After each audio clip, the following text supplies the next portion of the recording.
Somos CENTI, Centro Internacional de Teoterapia Integral. Mi casa es un aposento que busca a Dios.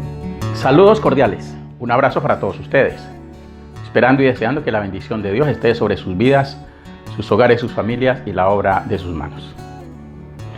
Estamos hablando del misterio de la oración. La vez pasada estuvimos hablando de la segunda parte, que son los elementos fundamentales que el Señor Jesucristo nos enseñó en la oración del Padre Nuestro. En esta ocasión vamos a hablar un poco acerca de los requisitos, que son algunas condiciones que son fundamentales y que son necesarias para poder que nuestras oraciones no solamente sean escuchadas, sino que también sean respondidas. Condiciones no solo de actitud y comportamiento, sino también de la conformación de la oración como tal. Si uno va a la epístola de Santiago, el capítulo 5, el versículo 16 dice: la oración eficaz del justo puede mucho. Y esto es cierto. Todos y cada uno de nosotros queremos que nuestras oraciones sean eficaces. Tanto es así que cuando nos enfocamos en los resultados de nuestras oraciones, perdemos de vista el increíble privilegio que tenemos en la oración como tal. No mirarla solamente como un instrumento para recibir beneficios de parte de Dios, ni tampoco como una carga impositiva, sino más bien como un deleite. ¿Qué gente como nosotros puede hablar con el Creador del universo? Esto sí es algo asombroso, ¿verdad? Aún más sorprendente es el hecho de que Él nos oye y actúa también en nuestro favor.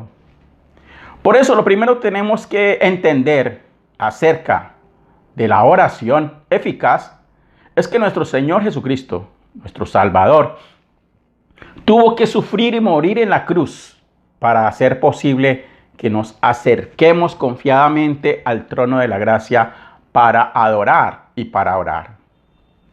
¿Sí?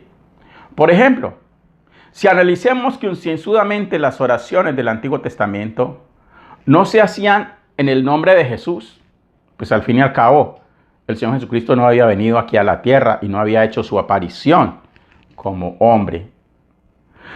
Por eso las oraciones del Antiguo Testamento no se menciona el nombre de Jesús. Pero miramos que en el Nuevo Testamento ya las oraciones adquieren un tinte donde se requiere de una impronta, de una firma. El mismo Señor Jesucristo lo expresa así en el Evangelio según San Juan, en el capítulo 14, el versículo 13. Y todo lo que pidierais al Padre en mi nombre, esto haré para que el Padre sea glorificado en el Hijo. Sí, eso lo dice la Biblia. Algo tan sencillo, pero tan fundamental, y es por eso que nuestras oraciones deben tener al menos un derrotero. No como una fórmula mágica o como una camisa de fuerza, sino como una sugerencia establecida en las mismas sagradas escrituras y que se encuentran diseminadas por toda la palabra de Dios. No obstante, podemos aplicar todas y cada una de estas condiciones o de estos requisitos, pero depende mucho también de nuestra actitud. Por eso, lo primero que debemos es asegurarnos de haber aceptado a Jesucristo como nuestro Señor y Salvador personalmente. Debemos asegurarnos de ser cristianos. Y esto lo podemos ver en la epístola a los Romanos, en el capítulo 10, versículos del 8 al 10. Mas, ¿qué dice? Cerca de ti está la palabra en tu boca y en tu corazón. Esta es la palabra de fe que predicamos.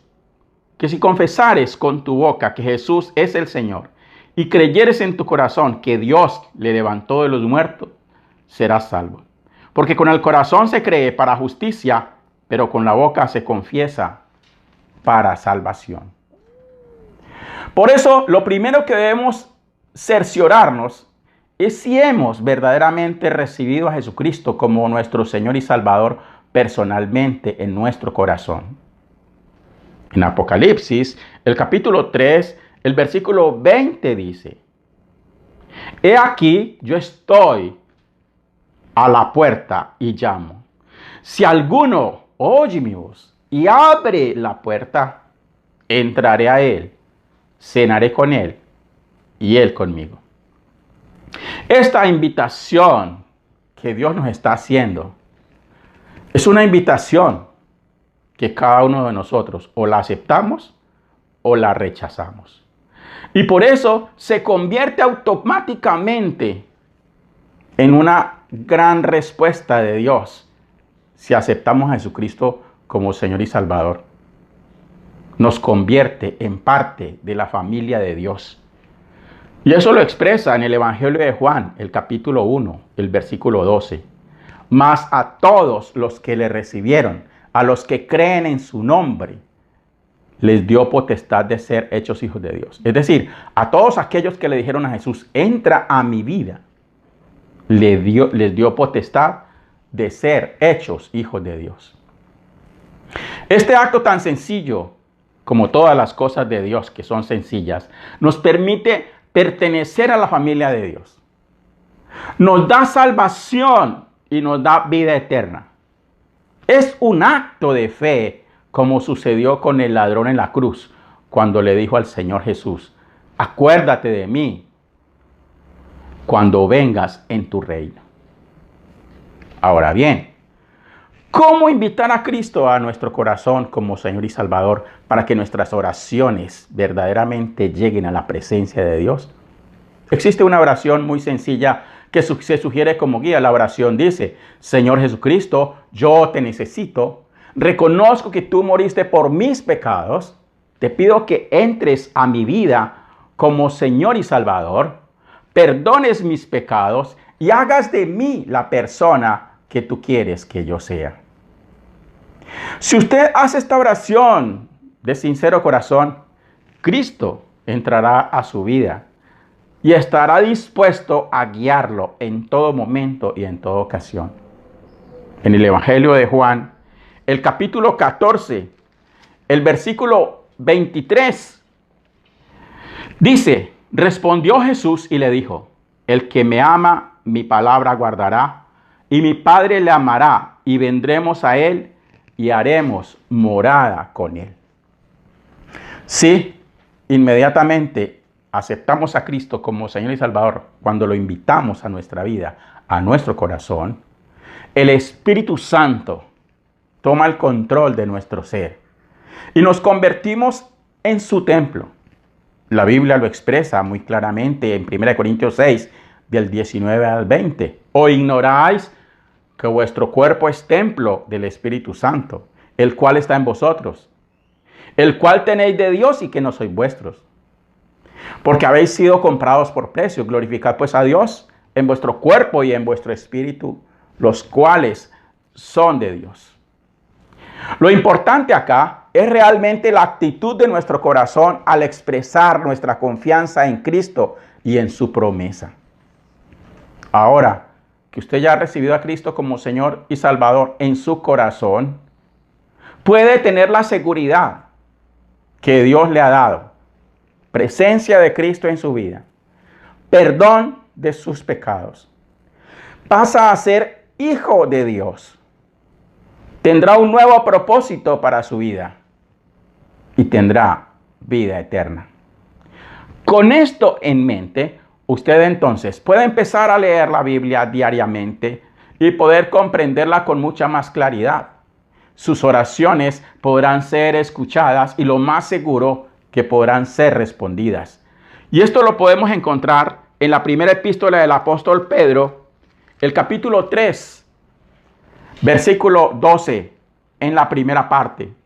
Porque los ojos del Señor están sobre los justos. Y luego dice: y sus oídos atentos a sus oraciones. Vemos entonces que durante el Sermón del Monte, Jesús nos hace ver que la forma en que los no cristianos oran es equivocada, porque ellos no conocen la revelación de Dios, no conocen su palabra.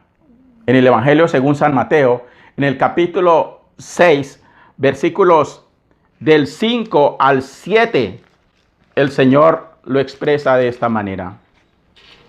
Y cuando ores, no seas como los hipócritas, porque ellos aman el orar en pie en las sinagogas y en las esquinas de las calles para ser vistos de los hombres. De cierto os digo que ya tienen su recompensa. Mas tú cuando ores, entra en tu aposento y cerrada la puerta, ora a tu Padre que está en secreto, y tu Padre que ve en lo secreto te recompensará en público. Y orando, no uséis vanas repeticiones como los gentiles, que piensan que por su palabrería serán oídos. Bueno, la oración nos sirve cuando se ora para agradar a los hombres o simplemente para que los vean que están orando y que son altamente espirituales. En el Evangelio, según San Juan, en el capítulo 9, versículo 31, dice: y sabemos que Dios no oye a los pecadores, pero si alguno es temeroso de Dios y hace su voluntad, a ese oye. El profeta Isaías, en el capítulo 1, el versículo 15, lo expresa de esta manera: cuando extendáis vuestras manos, yo esconderé de vosotros mis ojos. Asimismo, cuando multipliquéis la oración, yo no oiré. Llenas están de sangre vuestras manos. Usted puede entonces usar el mejor léxico, la más extraordinaria facundia o una profunda expresión verbal. Pero esto no es suficiente para Dios si usted no lo hace de sincero corazón. Recordemos que Dios mismo lo expresa en el Evangelio según San Mateo, el capítulo 15, versículos del 8 al 9. Este pueblo de labios me honra, mas su corazón está lejos de mí. Pues en vano me honran, enseñando como doctrinas mandamientos de hombres. Podemos entonces llegar a una conclusión después de haber leído estos pasajes. Dios no escucha a los pecadores. Dios no escucha a aquellos que no sean sus hijos, a no ser que sea una oración de arrepentimiento. De lo contrario, sus oídos estarán cerrados y dichas oraciones, las oraciones que Dios debería escuchar, no las puede oír. Dios escucha aquellas oraciones que son sinceras, que salen de nuestro corazón y no solo de nuestros labios. Y que lógicamente seamos sus hijos. R.C. Sproul, un gran predicador, dijo: si hay algo peor que no orar, es orar de una forma incorrecta. En segundo lugar, ¿qué debemos hacer?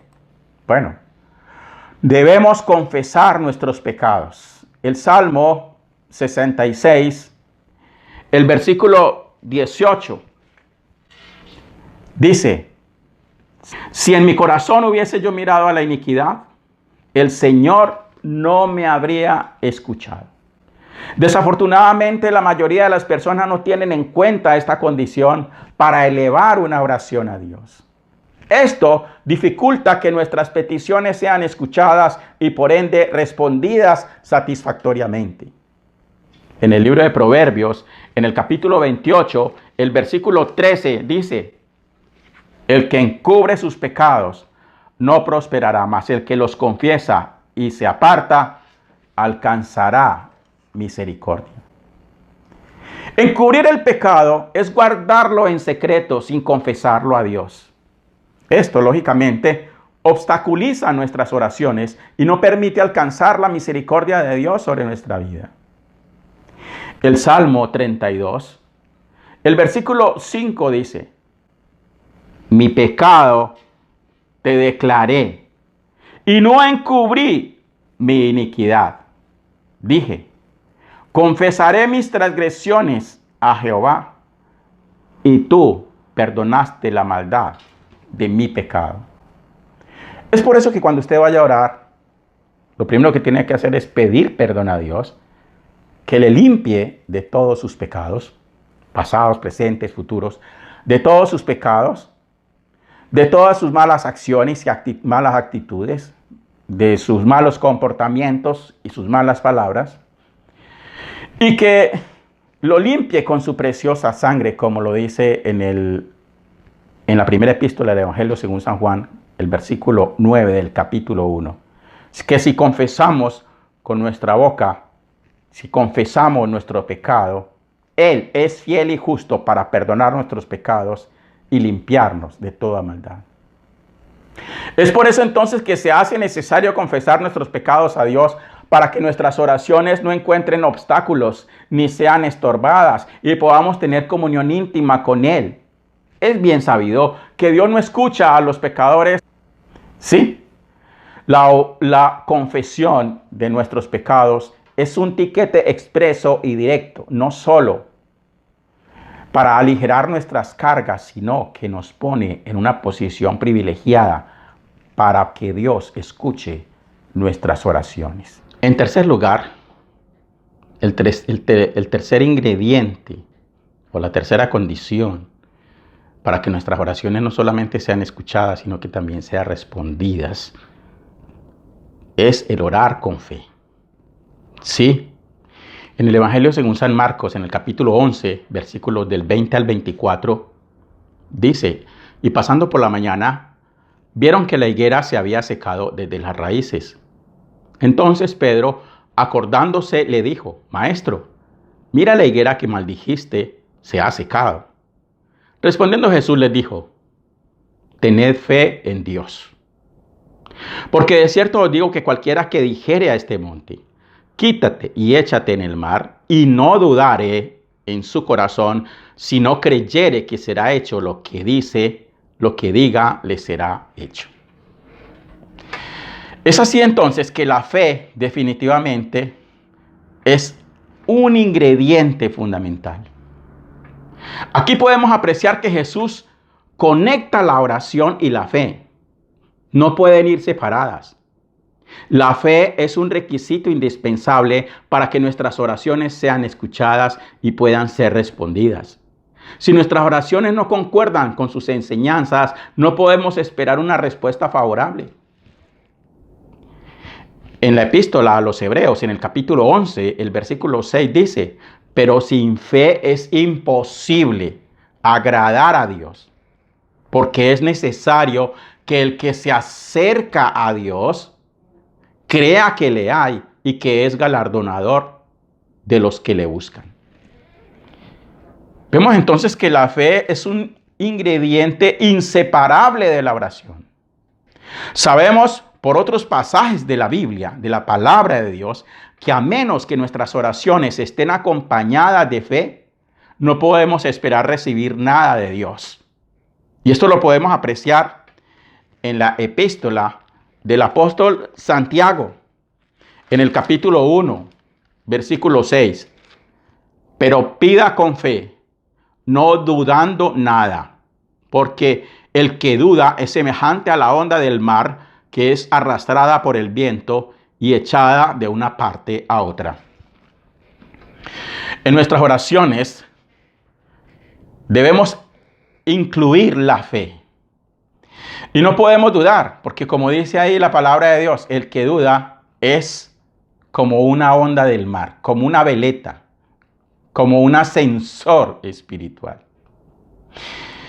En cuarto lugar, debemos orar de acuerdo a la voluntad de Dios.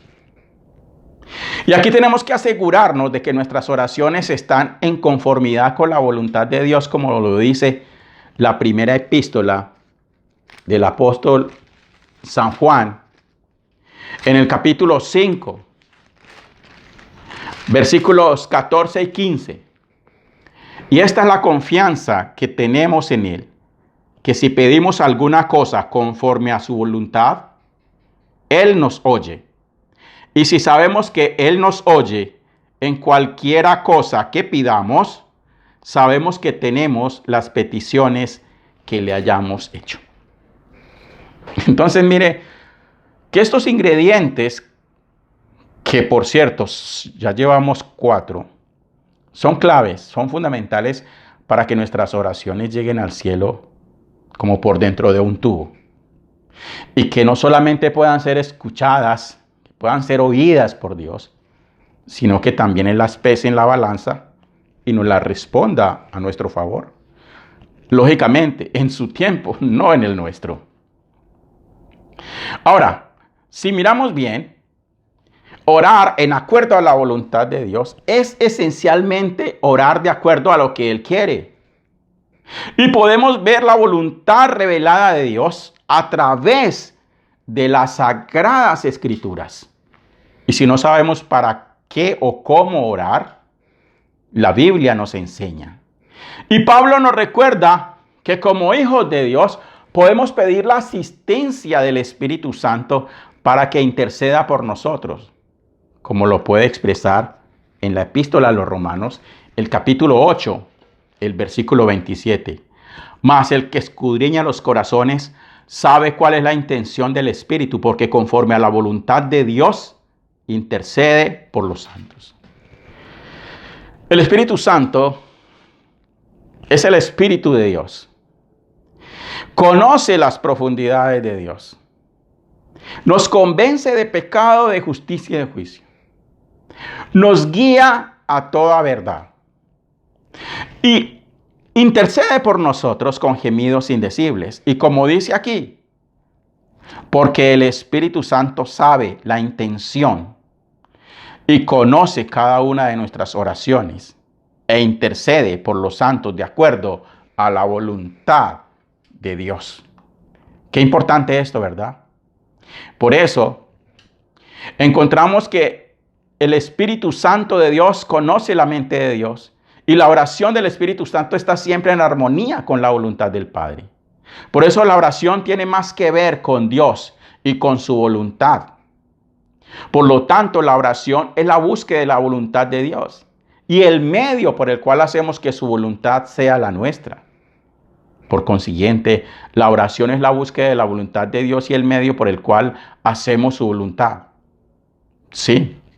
Por eso es que Dios no siempre contesta nuestras peticiones, porque no todas van de acuerdo con su voluntad. A veces pedimos cosas salidas de los cabellos. Tratamos de torcerle el brazo a Dios y casi que obligarlo a que haga lo que nosotros queremos. Muchas peticiones que se hacen a Dios están salidas de sus principios, de sus parámetros, de sus normas, de sus leyes, de su voluntad. Por ejemplo, el desearle el mal a alguien, un ejemplo. O simplemente hacer peticiones inverosímiles que no tienen nada que ver con la voluntad de Dios. Y esto lo podemos apreciar en la epístola del apóstol Santiago, en el capítulo 4, versículo 3. Pedís y no recibís, porque pedís mal para gastar en vuestros deleites. Ahí está. Muchas veces la gente pide cosas que no las necesita, que no son necesarias para su vida. Por consiguiente, simplemente son peticiones caprichosas basadas en deseos muchas veces hasta inmoderados de la carne. Y no van a obtener la respuesta de Dios, porque dice aquí, pedís, porque pedís y no recibís, pero cuando pedís, pedís mal. Tenemos que pedir de acuerdo a la voluntad de Dios. Y entonces, no solamente vamos a obtener que Dios escuche la oración, sino también su respuesta a nuestro favor. Vamos entonces a terminar una oración dándole gracias a Dios por este tema. Recuerde que vamos a continuar con la tercera entrega o la tercera parte en nuestro próximo programa por este canal de YouTube. Oremos. Bendito Padre Celestial, te damos muchas gracias por esta reunión. Te pedimos a ti, bendito Señor, que nos enseñes a orar. Nos acercamos con el ánimo de que aumentes nuestra fe. Nos acercamos con el ánimo de que oremos y nos enseñes a orar de acuerdo a tu voluntad. Nos acercamos de igual manera con el ánimo, bendito Dios, de confesar nuestros pecados. Y si alguien no te ha recibido como Señor y Salvador, que lo haga para que pueda hacer sus oraciones con mucha más libertad y pueda obtener la respuesta de Dios a su vida. Te pedimos, oh Dios, en estos momentos de dificultades por las cuales atraviesa el mundo, que nos permitas orar con fe, creyendo, pidiendo, bendito Dios, que tengas misericordia de la humanidad y de todo lo que nos rodea. Quita todo temor e incertidumbre. Quita, bendito Dios, toda contrariedad, todo problema o toda situación difícil o toda enfermedad. Quita, bendito Señor, cualquier problema espiritual, emocional, laboral, financiero o familiar. Haz que nuestra fe crezca, que nuestra fe sea pura, sin reservas. Permite que sea robusta, que cuando oremos incluyamos todos estos ingredientes que son fundamentales para que nuestras oraciones sean escuchadas y sean respondidas. Quédate pues con nosotros y bendícenos siempre en el dulce nombre de Cristo Jesús. Amén.